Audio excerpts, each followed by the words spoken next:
warahmatullahi wabarakatuh. Broadcasting berstudi kembali mengudara.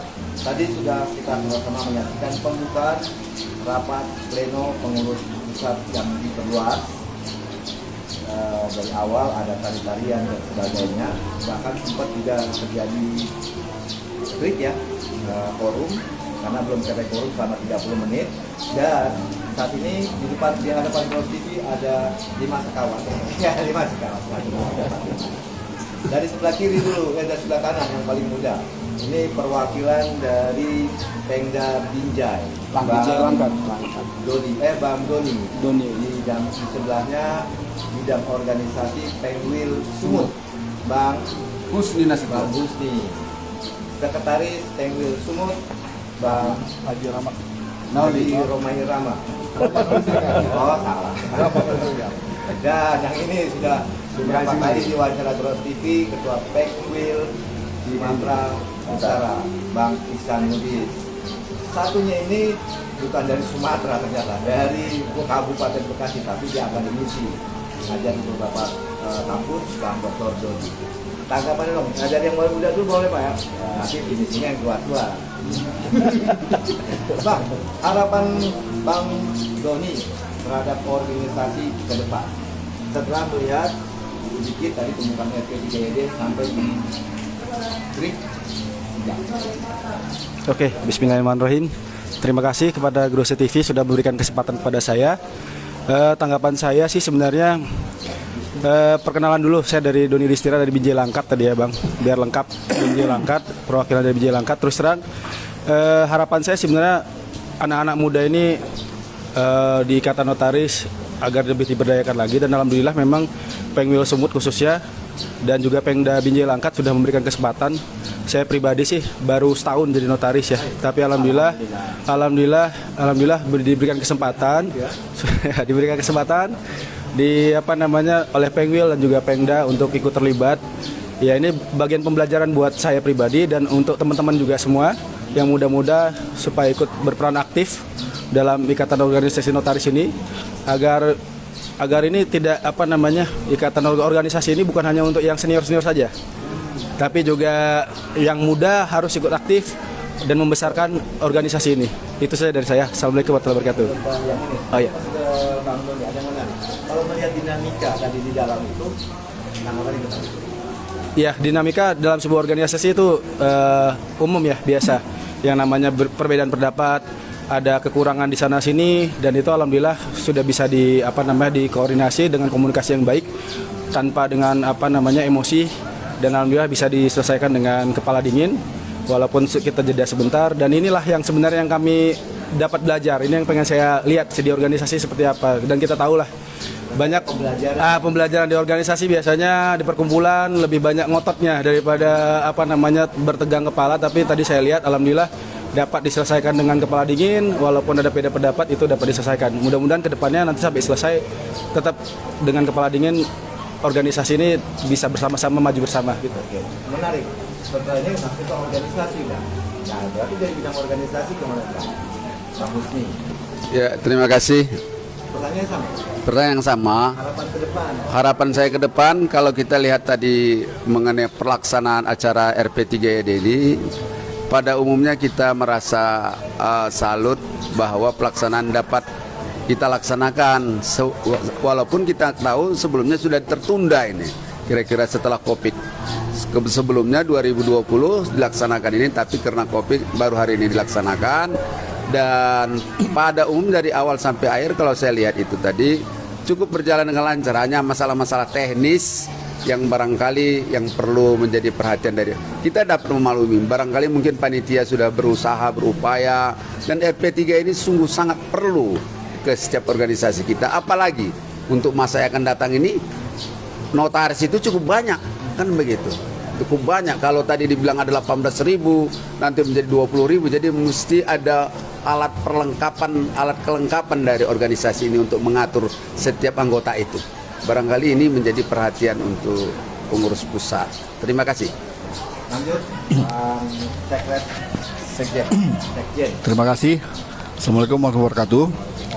Jadi harapan kita ke depan untuk paradigma notaris ini, apalagi sekarang kan udah zamannya digital milenium, yang mana organisasi ini sudah merupakan organisasi yang terlama, boleh dikatakan 1908 sebelum merdeka organisasi sudah ada gitu. Jadi kita maunya kepada organisasi maunya ada macam RP3 ini merupakan suatu pembinaan terhadap semua anggota, dan arti kata apalagi sekarang kan ada notaris-notaris yang boleh dikatakan yang milenium. Jadi kita mengharapkan dari senior-senior adanya saling asah asuh, yang mana di sini kita mengharapkan supaya jangan sampai organisasi kita ini boleh dikatakan tergerus oleh waktu, di mana sekarang banyak peraturan-peraturan yang dikeluarkan oleh pemerintah yang mana peraturan-peraturan tersebut sebetulnya sudah melanggar, boleh dikatakan, kode etik notaris, di mana kode notaris itu adalah sebagai pejabat umum ya, hanya membuat akta. Tetapi sekarang kita melihat banyak peraturan-peraturan dari pemerintah yang dibebankan terhadap notaris. Jadi kita mengharapkan supaya kedepannya organisasi ini, siapapun nanti sebagai pemimpinnya, melihat sisi yang positif untuk perkembangan notaris selanjutnya. Tapi sedikit Pak, ada menarik. Abang ini kan pejabat. Yang makan ini, kalau melihat dari ini kan tidak mau tidak mau, ini adalah penerapan dari anggaran dasar, anggaran rumah tangga, apapun kegiatannya. Ini akan terlepas dari pelaksanaan anggaran dasar, anggaran rumah tangga, SP3YD, Kongres dan sebagainya. Pengejawantahan. Nah, begitu. Nah, tanggapannya Abang. Kalau melihat dari tadi kan ada usulan-usulan kan tetap tidak terlepas dari rules-nya. Tanggapannya gimana? Tanggapan kita ya, kita harus menyesuaikan dengan data rumah tangga itu dengan perkembangan dinamika zaman, di mana mungkin kan zaman itu juga macam dulu boleh dikatakan ada peraturan-peraturan yang sudah tidak berlaku lagi, jadi dirubah dengan kondisi dan keadaan zaman sekarang gitu. Seperti boleh dikatakan sekarang kan udah zaman digital gitu kan, ada namanya cyber notari gitu kan, yang mana mungkin itu pun bagian dari suatu yang direduksi dari hukum-hukum Anglo-Saxon gitu. Jadi sedangkan kita kan hukum kontinental, jadi ada hukum-hukum yang meresap ke yang kontinental ini gitu. Itulah maunya nanti kedepannya notaris-notaris yang dewan pakar dan notaris bisa untuk mencermatinya. Nah, gitu. Terima kasih. Assalamualaikum warahmatullahi wabarakatuh. Waalaikumsalam.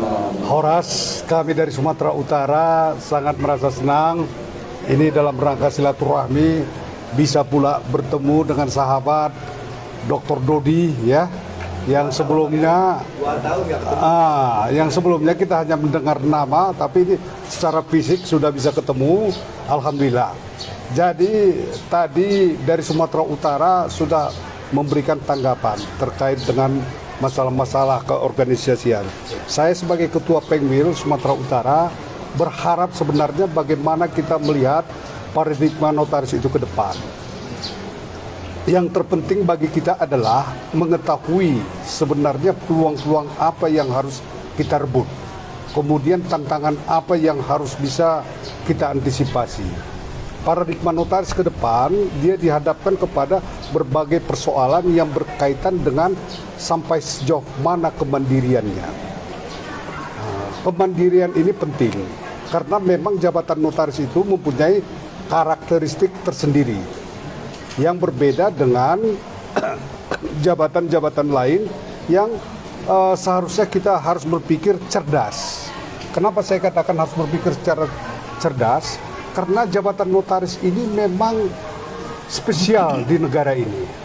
Saya kira seperti Pak Rahmat Nauli, dia berdasarkan undang-undang disumpah, kemudian dengan mahkota jabatannya itu ada satu hal penting yang harus kita catat, bahwa dia harus menyimpan segala isi maupun keterangan-keterangan yang diperolehnya dalam pembuatan akta. Ini inti daripada mahkota jabatan notaris itu. Kemudian beliau sebagai notaris juga diberi kewenangan untuk mempergunakan stempel, lambang Garuda, lambang negara. Ini sungguh sangat luar biasa. Dan satu hal lagi yang perlu kita catat di sini, selain stempel itu, Pak Rahmat Nauli bisa mencantumkan namanya di dalam stempel tersebut. Ini berbeda dengan pejabat-pejabat lain seperti gubernur, katakanlah presiden, juga tidak mencantumkan nama, tapi dia hanya mencantumkan jabatan. Artinya, dengan adanya kepercayaan undang-undang kepada jabatan notaris untuk menyimpan seluruh isi maupun keterangan-keterangan yang diperolehnya dalam pembuatan akta, berarti ada sesuatu yang sangat luar biasa. Inilah yang kita kenal dengan mahkota jabatan. Mahkota jabatan itu kalau kita tarik adalah keluhuran harkat dan martabat notaris. Keluhuran harkat dan martabat notaris ini bukan sembarang hanya ditempelkan kepada notaris. Memang kalau kita lihat sejarahnya, begitulah adanya. Notaris adalah orang yang dipercaya. Kemudian juga kita harus melihat bagaimana notaris itu tampil di dalam suatu organisasi. Kita tidak perlu melihat organisasi itu sebagai suatu wadah yang harus diperebutkan, karena dia hanya perkumpulan. Kalau yang namanya perkumpulan, asas-asas hukum yang ada di dalam jabatan notaris itu, kalau kita kaitkan dia sebagai suatu perkumpulan, adalah bagaimana dia, ini sering mungkin Pak Mahfud lihat dalam himne ini, saling mencintai bagai keluarga. Artinya apa? Bahwa di situ perlu silaturahmi. Kemudian satu hal lagi, ini patut juga kita catat, bahwa kata-kata yang termuat di dalam himne ini semuanya mempergunakan kita, tidak kami. Perbedaan makna di antara kita dan kami itu jelas, jauh. Kalau kami berarti ada orang lain. Seperti umpamanya kalau dulu Sumpah Pemuda, kami bangsa Indonesia. Berarti ada bangsa di luar daripada Indonesia. Kalau notaris dalam himnenya itu kita. Dengan demikian kata-kata kita ini, kalau kita lihat nanti mungkin Bang Dodi akan membahas lebih jauh, kita itu harus kita tafsirkan inklusif. Nah, inklusif bukan eksklusif. Inklusif bukan eksklusif. Nah, inklusif itu artinya maknanya sangat dalam. Kita, keluhuran harkat dan martabat dikunci dengan mahkota jabatan, kerahasiaan, isi maupun keterangan-keterangan. Maksud Bang Ihsan, mau dia pengurus, mau dia ketua umum, juga sama. Ya sama. Nah, kalau perkumpulan dalam konteks hukum pun, kalau perkumpulan, kesemuanya itu kembali kepada anggota. Tapi bukan berarti perkumpulan itu tanpa suatu kepala keluarga. Ibarat rumah besar ini itu, ya dia ada kepala keluarga. Nah, saya hendak menyampaikan suatu pesan. Suatu pesan, ada kata-kata kita yang dikaitkan dengan inklusif, tidak eksklusif.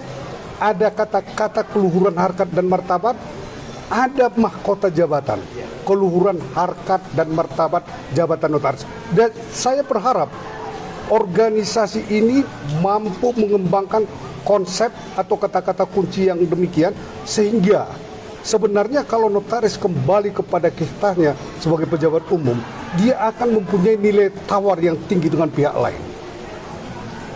Dia akan mempunyai nilai tinggi. Saya pesankan kepada generasi muda, kalau secara sekilas kita melihat, ini telah terjadi penetrasi hukum yang luar biasa. Artinya jabatan notaris itu Yang sesungguhnya itu kan hanya kewenangannya dalam pembuatan akta otentik.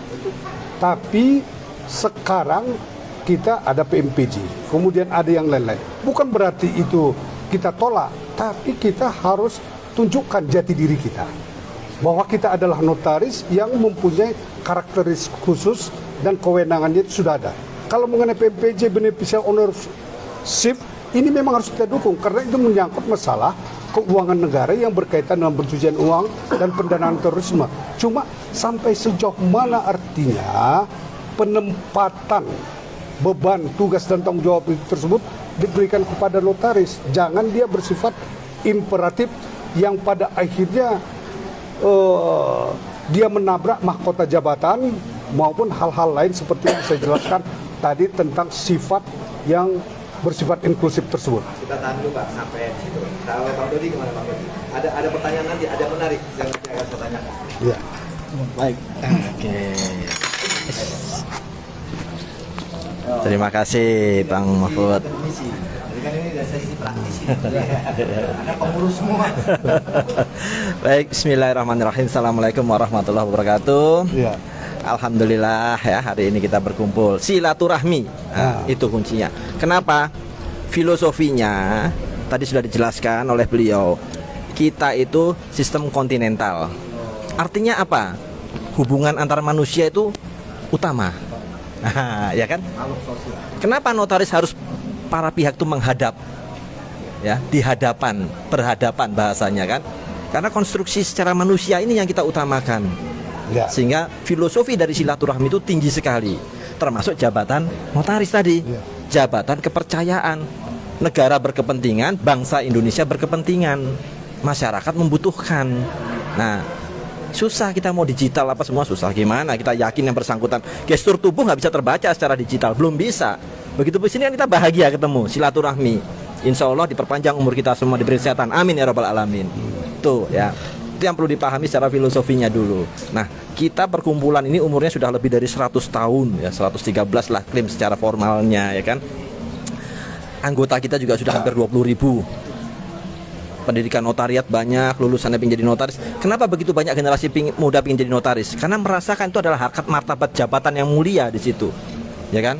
Nah, saya appreciate nih Bang Doni, generasi muda mau ikut hadir dalam acara seperti ini. Kenapa? Belajar berorganisasi. Nah, menjadi tugas kita-kita ini pengurus yang sudah lebih senior untuk memberikan ajaran sistem berorganisasi yang baik dan benar. Regenerasi, ya kan? Supaya mereka, kenapa? Tadi nakoda kapal ini kan rumah kita. Ya kan? Perkumpulan IN itu rumah kita. Jangan ada dusta di antara kita. Ya kan? Kita kan pingin tidur nyaman di rumah, makan enak, ngobrol enak, silaturahmi. Nah, rumah kita itu adalah benteng kita. Pada saat ada hantaman dari luar, dari sisi kanan, sisi kiri, ya kita berlindungnya di dalam rumah kita. Nah, sistem ini secara struktur yang sudah terbentuk dengan proses perjalanan ratusan tahun, bahasa kita ya tadi ya, sampai dengan detik terakhir kita memiliki Undang-Undang Jabatan Notaris, ya, Undang-Undang 2 2014, sebagai perubahan Undang-Undang 30 2004 kan begitu ya. Dan kemudian turunannya lahir di beberapa peraturan internal kita perkumpulan memiliki anggaran dasar, anggaran rumah tangga dengan segala sistem yang sudah dibentuk di dalamnya kan. Nah, ini yang itu kan sebenarnya kayak kita kalau mau di rumah, yuk nanti taruh sandal jangan di dalam kamar ya, ditaruhnya di situ, kan kesepakatan kita dalam satu rumah, kita sepakatilah. Nah, sandalnya di sana ya kotor, nanti cuci tangan dulu ya. Nah, kira-kira gitu. Jadi kita nyaman berkumpul dalam ruang makan sama-sama keluarga kan nyaman. Nah, itu kenapa kita nyaman, kita membutuhkan itu. Nah, termasuk generasi muda tadi belajar juga kan di dalam rumah tadi. Anak kecil kita kan kita ajarin, nanti ya selesai ini cuci piring, ikut cuci piring, biar dia memahami kewajibannya, tanggung jawabnya, kira-kira seperti itu. Ada yang menarik. Ya. Berarti kan ini walaupun notaris itu sebuah jabatan yang mulia, ada marwah yang harus dijaga kan gitu kan ya. Kemudian ini merupakan yang sangat menggunakan stempel dan sebagainya. Kan itu kan tetap harus ada naungan. Apapun profesi, apapun jabatan masih ada naungan. Kayak profesi jurnalistik aku ada namanya Persatuan Wartawan Indonesia. Ada perahunya, ada wadahnya, seperti Bang Dodi bilang ada rumahnya. Dan kan di rumah itu kan ada aturannya. Kan gitu.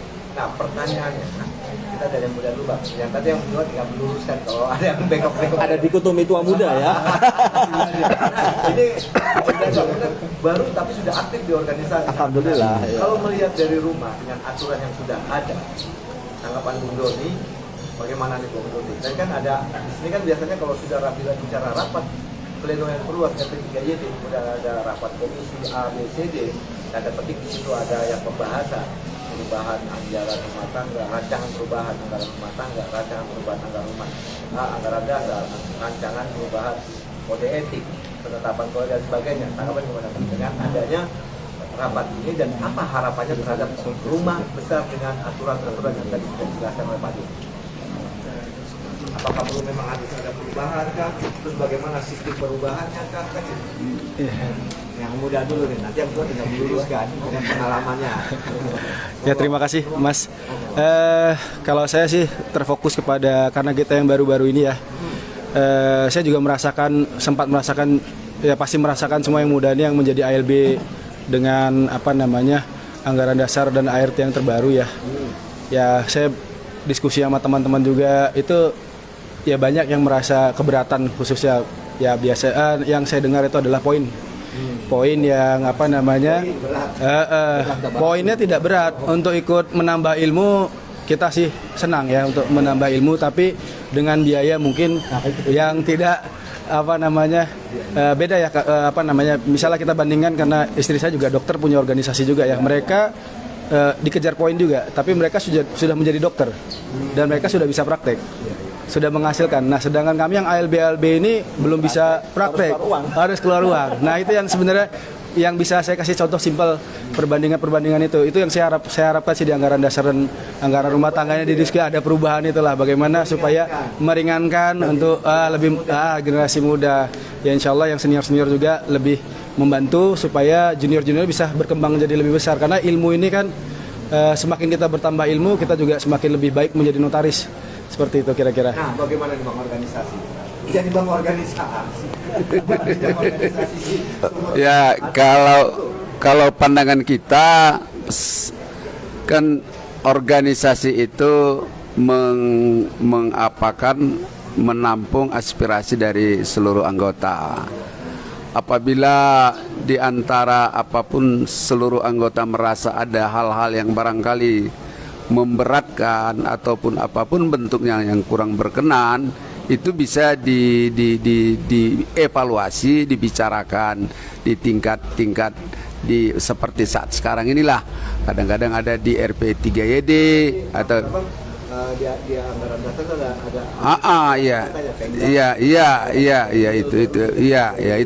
itu. Makanya di RPYD ini kan seluruh perangkat daripada ini itu kan ikut dari mulai Pengda, DKD, Pengwil, DKW kan begitu. Itu diikut sertakan karena basis utamakan itu kan di daerah. Ya, jadi daerah itulah makanya segala keluar apalagi dari daerah-daerah yang terpencil kadang-kadang aktenya kurang kan begitu. Aktenya belum ada kan begitu ya. Jadi itu yang menjadi perhatian sepenuhnya. Jadi kalau barangkali profesi yang lain tidak begitu, tapi kalau kita profesi begitu pula. Jadi menjadi sebagai bahan masukan lah kepada pengurus pusat. Terima kasih. Pak Sekjen. Terima kasih. Jadi apa yang disampaikan junior kita Doni memang boleh dikatakan berat bagi yang notaris baru yang mau diangkat gitu kan, apalagi banyak sekali peraturan-peraturan, banyak sekali sekarang jenjang-jenjang yang harus mereka lewati untuk sampai menjadi notaris. Jadi kita melihat juga sekarang nih prodi yang menyelenggarakan MKN juga banyak. Kalau dulu kan boleh dikatakan hanya 5 universitas, 5 universitas yang pertama sekali notaris itu cuma satu yang di luar Jawa, itu di Sumatera, di USU. Tapi sekarang udah hampir 40 lebih. Boleh dikatakan tuh Terakhir saya dengar 34. Itulah yang membuat notaris ini makin membludak. Jadi kita mengharapkan dari organisasi membicarakan ini secara intensif, kalau bisa diadakan moratorium untuk notaris bisa tukar pendapat dengan yang sebagai itunya Dekumham gitu. Jadi kan supaya jangan sampai nanti ada kesenjangan sosial, kesenjangan ekonomi di antara notaris-notaris yang baru gitu. Mungkin harapan dari Bang Doni ke bawah ini, teman-teman yang muda ini, mungkin untuk jadi ALB jangan segitulah biayanya ya. Kalau jadi daftar ALB berapa 12-nya ya? Kemudian untuk poin 18 kurang. Iya. Mungkin 10 poin atau 5 poin aja cukup gitu kali ya. Karena poin nggak ada masalah, tapi biayanya untuk Kalau ada kegiatan gratis, tapi ada poinnya gitu. ada poinnya, karena kan menambahin semua. Nah, gimana tuh Bang? Jadi ya itulah dia yang penyebabnya gitu kan. Jadi kalau ada kerjasama antara Ikatan Notaris Indonesia dengan Dekumham untuk melihat peta untuk formasi notaris di seluruh Indonesia. Kalau dulu kan ada kriterianya untuk penempatan suatu notaris di daerah-daerah. Waktu zaman kita dulu boleh dikatakan pertama kita diangkat sebagai notaris itu 5 kota besar tidak bisa kita masuk untuk sebagai notaris yang baru gitu. Ada Jakarta, Bandung, Medan, Surabaya. Jadi sekarang ini dibuat kelas-kelasnya gitu. Memang kelas-kelas itu pun saya lihat ada indikasinya untuk pungutan terhadap pemerintah. Dalam arti kata notaris itu dibebankan juga membayar PNBP. Sekarang kan udah ada 3 pula itunya, 3 pula jenjang. Ada kelas B, kelas grade A, B, C. Dia dihapus. Tapi kan itu kan PNBP-nya makin besar juga gitu, yang mau pindah ke grade A gitu kan. Nah, itulah maunya kita mengharapkan moratorium. Nah, kalau kedua ini aku beda nih pertanyaannya Bang, yang bukan yang tadi. Ini kan ada usulan, ada masukan, ada harapan dari bawah, aspirasi dari anggota untuk disampaikan, dirapatkan di tingkat yang lebih besar. Dan tingkatannya dari Pemda ke Penwil ke PP. Nah, bagaimana itu bisa direalisasikan ketika untuk menyampaikan saja untuk memberikan suara itu terjadi pembatasan suara. Kemudian kalau untuk Pokoknya saya jangan wawancarai ya. Awas tuh. sabar. Ya bang. Memang. Nah, bagaimana Pak Isni melihat? Gambarkan gini, Pak Isan. Pak, ketika diskusi itu tidak mencapai kesepakatan, itu kan biasa di Indonesia itu ada namanya demokrasi. Kesepakatan tidak tercapai, maka dilakukan secara voting. Kan gitu. Dan artian untuk memberikan kalau yang menang voting, yang kalah pun harus mengikuti, kan begitu. Nah, bagaimana dengan kondisi saat tadi di dalam terjadi bukan pengebirian, tapi pengurangan jumlah suara untuk voting itu bagaimana? Terima kasih ya. Ini menyangkut pelaksanaan anggaran dasar anggaran rumah tangga, karena menyangkut juga aspirasi di bawah. Kalau aspirasi di bawah disampaikan kemudian dipukul palu kalah voting kan nggak sampai juga. Gitu, Kak. Bagaimana Pak Ketua? Terima kasih ya. Jadi saya tidak hendak masuk terlampau jauh. Marilah kita dengan sejuk melihat kegiatan-kegiatan yang dilaksanakan oleh organisasi itu dengan kepala dingin. Biar bagaimanapun sebenarnya apa yang sudah ada sekarang ini sudah cukup baik. Cuma kita perlu artinya memikirkan bagaimana supaya performa daripada notaris itu kembali dia kepada kitanya, kemudian organisasi dengan tata kelolanya juga harus kita modernisasi. Juga kita tidak boleh menafikan keadaan sekarang ini COVID-19 sehingga memang apapun kegiatan kita tidak terkecuali organisasi perkumpulan Ikatan Notaris, organisasi lain juga mengalami hal yang sama. Sehingga sebenarnya kalau ditanyakan kepada saya, bagi notaris dengan organisasi perkumpulannya itu, dia lebih mementingkan pada sifat kekeluargaannya, saling mencintai bagai keluarga. Sehingga persoalan-persoalan yang demikian itu saya kira sudah menjadi bahan masukan dan kita sebagai Ketua Penwil juga akan menyampaikan itu secara resmi, karena memang apapun yang terjadi saat sekarang ini tidak terlepas daripada kebijakan-kebijakan yang pernah dibuat oleh aturan organisasi sebelumnya. Ini nanti ada tempatnya untuk kita lakukan koreksi, ternyata aturan itu kurang tepat atau kurang bermanfaat. Bisa saja, tapi patut juga menjadi catatan bagi kita bahwa organisasi notaris di Indonesia relatif sudah mempunyai semacam prestasi yang luar biasa dalam forum internasional. Itu harus kita akui. Jangan artinya gara-gara hal-hal yang sifatnya teknis ini menjadi bahan di antara kita terjadi semacam koreksi yang sangat luar biasa. Kita terima saja apa yang sudah ada sekarang ini, nanti ke depan kita perbaiki. Saya kira itu dari saya, berhubung ini pun mau mulai lagi. Nanti akan ditutup sama Dr. Dodi. Ya, Terima kasih. Ya, gimana Kang Dodi? Kalau melihat ini, kemudian kan tadi juga katanya nih maaf, ya, nanti mungkin Bang Ihsan bisa nambahin atau Pak Sekjen bisa nambahin, Pak Organ bisa nambahin, atau kalau tidak salah saya dengar tadi kan ada sedikit diskusi tentang suara, bahwa suara PP 100%, sedangkan suara Penggul dan Pengda hanya dihitung satu. Dan makanya kan ini menyangkut tadi usulan. Kalau usulan ini didiskusikan tidak mencapai forum, mau kamu tidak mau kan voting. Bagaimana nasib usulan itu kalau hanya dapat satu suara kan begitu? Bagaimana kan? Baik, terima kasih. Pertama, saya juga ingin mengucapkan apresiasi dan terima kasih serta salut kepada pengurus wilayah INI Jawa Timur, Pengda Malang Raya ya, yang sebagai panitia OC ini. Alhamdulillah sampai dengan saat ini sudah berjalan lancar kegiatan RP3YD ini, dan ini tidak mudah memang dalam kondisi pasca Covid ini ya. Dan saya doakan semua yang hadir di sini setelah hari ini juga tetap sehat selalu dalam lindungan Yang Maha Kuasa. Amin ya rabbal alamin. Nah, yang pertama juga perlu kita pahami filosofi kita berkehidupan bernegara, berbangsa bernegara ya, bahwa kita itu asas demokrasi. Satu, kedua musyawarah mufakat. Kalau bisa hilangkanlah stigma tentang voting dan sebagainya. Ya. Kenapa? Karena voting itu nanti berarti ada menang ada kalah. Hati kita itu siapa tahu, ya kan? Nah, itu nomor satu.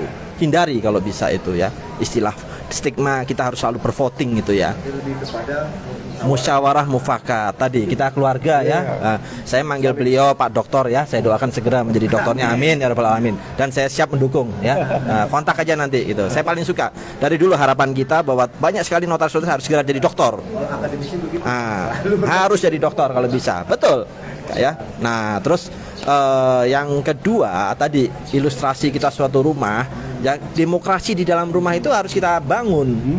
Kita tidak ada stigma yang muda tua gitu, kita harus ajarkan yang lebih tua itu, dalam arti yang lebih tahu dan lebih dulu mengajarkan yang muda gitu kan. Nah, jadi dalam hal ini bagaimana cara berorganisasi, bagaimana kita membangun sakinah mawadah warohmah dalam rumah kita ya kan.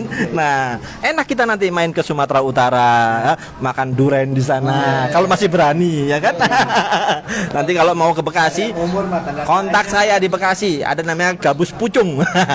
Ikan gabus dibikin seperti rawon tuh, mantap tuh. Itu contohnya kan. Itu kenapa ya, kita harus membangun kehangatan di dalam rumah kita. Nah, itu di dalam rumah itu seperti itu, benteng pertahanan kita. Nah, bicara stigma voting, kalau bisa hindarilah itu, termasuk nanti sampai ke dalam masa kongres. Jadi kita berharap pemimpin yang menjadi pemimpin di dalam rumah kita ini itu adalah pemimpin yang amanah dan diharapkan oleh seluruhnya. Ini semua suara rakyat. Pengda, Pengwil, ya Pengwil dengan membawa berapa pengda ya? Di Sumatera Utara berapa pengda itu? 14. Suara rakyat. Kenapa? Karena pengda-pengda ini kan di bawahnya pada anggotanya. Suara anggota melalui mereka, keinginannya apa, harapannya apa. Oh, dalam rumah ini tolong dong beli lemari es lagi agak gedean supaya aku bisa beli es krim gitu. Nah, kita bisa gitu kan. Nah, ini harus kita pikirkan. Jadi pemimpin yang harus bijak. Sudah generasinya sudah berbeda. Dulu zaman kita 6 perguruan tinggi negeri dulu. Saya dari Airlangga dulu ya. Nah, Surabaya kita dulu kan. Sekarang lebih dari 40. Nggak bisa kita hindari. Ini sudah fenomena yang terjadi. Generasi muda kuliah notariat, pengen jadi notaris. Nah, pemimpin yang nanti itu harus paham betul. Berbeda memimpin 5 orang, memimpin 500 orang, memimpin 20.000 orang. Nah, wow ya. Dan jangan salah, tanggung jawab dunia dan akhirat. Termasuk tadi kita bicara ALB, udah pernah kita bahas dulu ALB kan? Gimana curhatan-curhatan ALB dulu kan kita pernah diskusi. Pada itu harus kita pikirkan. Nah, biaya-biaya ini harus kita pikirkan. Ini tugas pemimpin yang ke depan. Nggak bisa kita hindari jumlah kita menjadi 20.000, tapi bagaimana membangun rumah ini menjadi suatu kehangatan bagi kita. Dan kita pertahankan sistem silaturahmi seperti ini. Ya, kira-kira seperti itu. Baik, terima kasih. Bang Isan? Ya, udah cukup, karena ya, mau cukup ya. Dokter, karena ini waktu breaknya sudah selesai dan akan segera dimulai lagi lanjutan rapat pleno. Ini masih pembacaan tatib ya, masih membahas tentang tatib. Jadi sampai di sini dulu diskusi singkat TV dengan 5 narasumber dari Binjai, Kabit Organisasi Pengwil Sumut, Sekjen Pengwil Sumut, dan Ketua Pengwil Sumut dan Komisi. Sampai jumpa di liputan dan wawancara TV selanjutnya. Wassalamualaikum warahmatullahi wabarakatuh. Waalaikumsalam.